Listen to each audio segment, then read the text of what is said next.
நலாஸ் நாட்டு சர்க்கரை நலமுடன் வாழ நலாஸ் இந்தியாவிலேயே நாட்டு சர்க்கரைக்கு ISI முத்திரை மற்றும் அக்மார்க் அங்கீகாரம் பெற்ற ஒரே நிறுவனம். தொடர்புக்கு 9047045000.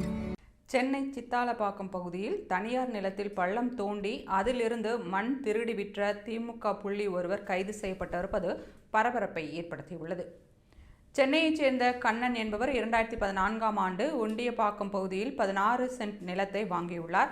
2 மாதங்களுக்கு முன் தனது நிலத்தை பார்க்க அவர் சென்றபோது அங்கு 60 அடி ஆழத்திற்கு கிணறும் 20 அடி ஆழத்திற்கு பள்ளமும் தோண்டப்பட்டு இருப்பது கண்டு அதிர்ச்சி அடைந்தார். இது குறித்து அக்கம்பக்கத்தினரிடம் அவர் விசாரித்த போது அந்த இடத்தை திமுக ஊராட்சி மன்ற துணைத் தலைவர் லோகிதாஸ் உரிமை கொண்டாடி வந்ததும் தன்னை யாரும் ஒன்று செய்ய முடியாது என்று கூறி அவர்களை மிரட்டியதும் அம்பலமானது. இந்த சம்பவம் தொடர்பாக போலீசார் விசாரணை நடத்தியதில் நிலம் கண்ணனுக்கே சொந்தம் என தெரிய வந்தது. அதைத் தொடர்ந்து திமுக ஊராட்சி மன்ற துணைத் தலைவர் லோகிதாஸ் மீது பல்வேறு பிரிவுகளின் கீழ் வழக்கு பதிவு செய்த போலீசார் விசாரணையை தீவிரப்படுத்தினர். அதில் கடந்த 15 ஆண்டுகளாக ஒட்டியம்பாக்கம் பகுதியில் இருக்கும் புறம்போக்கு நிலத்தில் லோகிதாஸ் மண் திருட்டில் ஈடுபட்டது வெளிச்சத்திற்கு வந்தது.